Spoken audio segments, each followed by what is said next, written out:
Hi hello welcome back to my YouTube channel. എല്ലാവർക്കും നമസ്കാരം. എൻ്റെ ചാനൽ സബ്സ്ക്രൈബ് ചെയ്യാത്തവർ പ്ലീസ് ഒന്ന് സബ്സ്ക്രൈബ് ചെയ്ത് സപ്പോർട്ട് ചെയ്യണം. ഇൻസ്റ്റയിലും ഫേസ്ബുക്കിലും എന്നെ ഫോളോ ചെയ്യുന്നവരുണ്ട്. ശ്രീജ വിമൽ എന്നുള്ള അക്കൗണ്ടിൽ ഫോളോ ചെയ്യുക. അങ്ങനെ ഇന്ന് ഞാനൊരു ലഞ്ച് പ്രിപ്പറേഷനാണ് വ്ളോഗ് ഞാൻ എടുത്തിരിക്കുന്നത്. ഇത് എല്ലാ കളർ വെജിറ്റബിൾസൊക്കെ ഞാൻ എൻ്റെ കട്ടിംഗ് ബോർഡിൽ കട്ട് ചെയ്ത് ക്ലീൻ ചെയ്ത് വെച്ചിട്ടുണ്ട്. ഇത് എല്ലാ വെജിറ്റബിൾസ് എന്ന് പറയുമ്പോൾ തന്നെ ഏറെക്കുറെ ആൾക്കാർക്ക് മനസ്സിലായിട്ടുണ്ടാവും എന്താ ഞാൻ ഉണ്ടാക്കാൻ പോകുന്നത്. ഇഞ്ചി, വെളുത്തുള്ളി, പച്ചമുളക് പേസ്റ്റല്ല, ഒരു ജസ്റ്റ് ഒന്ന് ഇങ്ങനെ ചതച്ച് പോലെ ഇങ്ങനെ വെച്ചിട്ടുണ്ട്. കുറച്ച് സോയ എടുത്തിട്ടുണ്ട് ഞാൻ. അപ്പോൾ അതും ഒന്ന് ചെറുതായിട്ട് ചൂടുവെള്ളത്തിലിട്ട് വെക്കുമ്പോഴത്തേക്കും ഒന്ന് സോഫ്റ്റ് ആവും. ഞാനിന്ന് വെജ് ബിരിയാണിയാണ് ഉണ്ടാക്കുന്നത്. ആൻഡ് കുറച്ച് ഫ്ലവർ ഉണ്ട്, കോളിഫ്ലവറും ഞാൻ കുറച്ചൊന്ന് വെള്ളത്തിലോട്ട് ഇട്ട് വെച്ചിട്ടുണ്ട്. പിന്നെ ഇത് ഒന്ന് ഗാർണിഷ് ചെയ്യാനായിട്ട് മല്ലിയില, പുതിന, കരിയേപ്പില അതൊക്കെ ഞാൻ എടുത്ത് വയ്ക്കുന്നുണ്ട്. സോ അങ്ങനെ എല്ലാ സാധനങ്ങളൊക്കെ ആദ്യം തന്നെ ഒന്ന് എടുത്ത് വെച്ചു.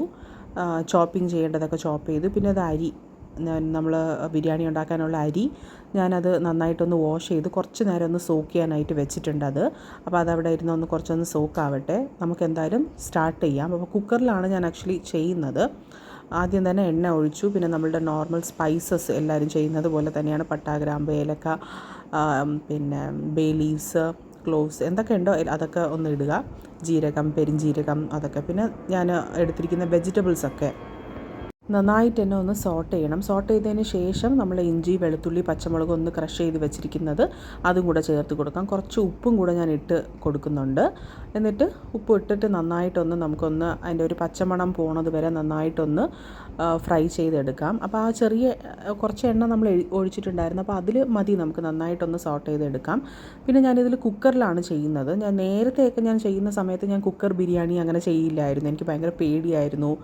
അങ്ങനെ പിന്നെ ഞാൻ ചെയ്ത് വന്നപ്പോഴത്തേക്ക് ഇപ്പോൾ എനിക്ക് കുഴപ്പമില്ല. ഇപ്പോൾ എനിക്ക് തോന്നുന്നു ഒരു 2-3+ ഇയേഴ്സായിട്ട് ഞാൻ കുക്കറിലാണ് ചെയ്യുന്നത്. നേരത്തെ ഞാൻ ചെയ്യുമ്പോൾ ദമ്മായിരുന്നു ചെയ്തുകൊണ്ടിരുന്നത്. ദം ബിരിയാണിയാണ് ചെയ്തുകൊണ്ടിരുന്നത്. മട്ടൺ ആയിരുന്നാലും വെജ് ആയിരുന്നാലും. ഇപ്പം ഞാൻ എന്ത് ചെയ്താലും കുക്കർ ബിരിയാണിയാണ് ഞാൻ പ്രിഫർ ചെയ്യുന്നത്. ബിക്കോസ് അതിൻ്റെ എല്ലാ മസാലയൊക്കെ ഒന്ന് ഫുള്ളായിട്ട് നമുക്കത് നന്നായിട്ട് കിട്ടും ആ ഒരു ടേസ്റ്റ്. അപ്പോൾ ഞാൻ ഓരോരോ വെജിറ്റബിൾസ് ഇട്ടു, മസാലയൊക്കെ ഇട്ടു, നമ്മളുടെ നോർമൽ മല്ലിപ്പൊടി, മുളക് പൊടി അതൊക്കെ, പിന്നെ എല്ലാ വെജിറ്റബിൾസ് ഇട്ടു. അപ്പോൾ തക്കാളി പെട്ടെന്ന് വെന്ത് കിട്ടും. അപ്പോൾ ഞാനത് ലാസ്റ്റ് ഇട്ടു. പിന്നെ കുറച്ച് പുതിന, മല്ലിയില അതൊക്കെ ഒന്നിട്ടിട്ട് നന്നായിട്ടൊന്ന് ഇളക്കിയാണ്. ഇതിൻ്റെയൊക്കെ നമ്മൾ ഈ പച്ചമണം പോകണം. നമ്മൾ ഏത് ഫുഡ് ഉണ്ടാക്കുമ്പോഴും നമുക്കറിയാമല്ലോ അതിൻ്റെയൊക്കെ പച്ചമണം പോവാതിരുന്നാൽ ശരിയാവത്തില്ല. അപ്പോൾ ഇതിൻ്റെ വെള്ളം ഒന്ന് ഞാൻ മാറ്റിയിട്ട് കുറച്ച് നേരം അങ്ങനെ വെച്ചിട്ടുണ്ട്. പിന്നെ അത് ഫ്രഷ് കരിയേപ്പില ഒന്ന് ജസ്റ്റ് ഒന്നിങ്ങനെ കീറി ഇട്ട് കൊടുക്കണം. അപ്പോൾ അതിൻ്റെ നല്ല ഒരു സ്മെല്ല് കിട്ടും. അപ്പോൾ നമ്മളുടെ ഇതാണ് ഒരു മെയിൻ മസാല. എല്ലാ സ്പൈസും കാര്യങ്ങളും പൗഡറും മസാലയൊക്കെ നമ്മൾ ഇട്ടു. ഇനി ഇത് നന്നായിട്ടൊന്ന് സോട്ട് ചെയ്യണം. ഒരു അര കപ്പ് വെള്ളം ഞാൻ ഒഴിച്ചു കൊടുക്കുന്നുണ്ട്. ബിക്കോസ് ആ വെജിറ്റബിൾ ഒന്ന് ജസ്റ്റ് ഒന്ന് അതിലോട്ട് കിടന്നൊന്ന് കുക്കാവാനും പിന്നെന്താ ആ മസാലയുടെ ഒരു നല്ലൊരു റോ സ്മെൽ പോവാനും. പിന്നെ നമ്മൾ വെള്ളം ഒഴിച്ച് കൊടുക്കാം. വെള്ളം വന്നിട്ട് ഞാൻ കുറച്ചൊരു ചൂട് വെള്ളം ആണ് ഒഴിച്ച് കൊടുത്തിരിക്കുന്നത്. സോ ദാറ്റ് പെട്ടെന്നൊന്ന് തിളച്ച് വരാൻ വേണ്ടിയിട്ടാണ്. ഈ ഒരു സ്റ്റേജിൽ നമുക്ക് ഉപ്പ് നോക്കാം കേട്ടോ. അപ്പോൾ ഞാൻ ഉപ്പ് നോക്കിയപ്പോൾ കുറച്ച് കുറവായിരുന്നു. അപ്പോൾ ഞാൻ കുറച്ചും കൂടെ ഉപ്പ് ഇട്ട് കൊടുത്തിട്ടുണ്ട്. എന്നിട്ട് നന്നായിട്ടൊന്ന് തിളച്ച് വരുമ്പോഴത്തേക്കും നമുക്ക് റൈസും കൂടെ ചേർത്ത് കൊടുക്കാം. സോ നമ്മളിത് വാഷ് ചെയ്ത് സോക്ക് ചെയ്തൊക്കെ വെച്ചിരിക്കുന്ന റൈസും കൂടെ ചേർത്ത് കൊടുത്തു.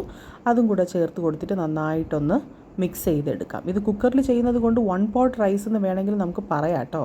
എനിക്കിത് ചെയ്യുമ്പോഴത്തേക്ക് ഭയങ്കര ഇഷ്ടമാണ്. അധികം പാത്രങ്ങളൊന്നും വരാറില്ല. അപ്പോൾ ഞാൻ ആ ലിഡും കൂടെ ഒന്ന് ക്ലോസ് ചെയ്തു.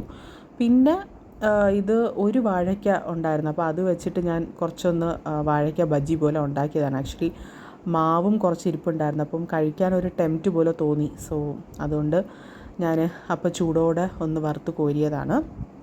നമ്മളുടെ വാഴയ്ക്ക ബജ്ജി ആണ്. സോ അതിൻ്റെ ഇടയ്ക്ക് നമ്മളുടെ റൈസ് റെഡി ആയിട്ടുണ്ട്. അപ്പോൾ അതിൻ്റെ വിസിൽ നമ്മുടെ ഗ്യാസൊക്കെ പോയതിന് ശേഷം നമുക്ക് നന്നായിട്ടൊന്ന് ഓപ്പൺ ചെയ്യാം. അത് ഓപ്പൺ ചെയ്തപ്പോൾ ചൂട് നല്ല ഫ്രഷ് എന്താ പറയുക നല്ല ടേസ്റ്റി ആയിട്ടുള്ള ഒരു വെജ് ബിരിയാണി. വെജ് സോയ നമ്മൾ കിട്ടുന്ന വെജിറ്റബിൾസ് ഞാൻ എല്ലാം ഇടാറുണ്ട് കേട്ടോ.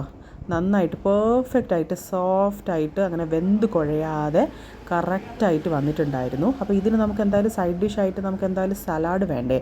സോ അതിന് സാലഡ് ഉണ്ടാക്കാനായിട്ട് ഞാൻ കുറച്ച് ഉള്ളി എടുത്തിട്ടുണ്ട്. പിന്നെ അല്ലാതെ ഞാൻ ഉള്ളി കുറച്ചൊന്ന് ഫ്രൈ ചെയ്ത് ഇടുന്നുണ്ട് കേട്ടോ. ഫ്രൈ ചെയ്ത് അതിൻ്റെ മുകളിൽ ഒരു ടോപ്പിംഗ് ആയിട്ട് ഇട്ട് കഴിഞ്ഞാൽ അത് ഭയങ്കര ഒരു ടേസ്റ്റാണ്. അത് നോൺ വെജ് ചെയ്യുമ്പോഴും വെജ് ചെയ്യുമ്പോഴും അത് നല്ല ഒരു ടേസ്റ്റാണ്. സോ എനിക്ക് ആക്ച്വലി അത് അറിയില്ലായിരുന്നു. ചില കറികളിലൊക്കെ ഈ ഫ്രൈഡ് ഓണിയൻ ഇങ്ങനെ ഫ്രൈ ചെയ്തിട്ട് പൗഡർ ചെയ്തിട്ട് ഇടുന്നതും അതൊരു ടേസ്റ്റാണ്. അപ്പോൾ ഇനിയുള്ള ഡിഷസിൽ ഞാനത് ഉണ്ടാക്കി അങ്ങനെ കാണിച്ചു തരാം. അപ്പോൾ നമ്മൾ ഈ ചൂടോടെ ഇരിക്കുന്ന ആ റൈസിൻ്റെ പുറത്തോട്ട് നമ്മൾ ഫ്രൈ ചെയ്ത് വെച്ചിരിക്കുന്ന ഇത് നമുക്കൊന്ന് സ്പ്രിങ്കിൾ ചെയ്ത് ജസ്റ്റ് അവിടെ ഇവിടെ ഒന്ന് ഇട്ട് കൊടുക്കാം.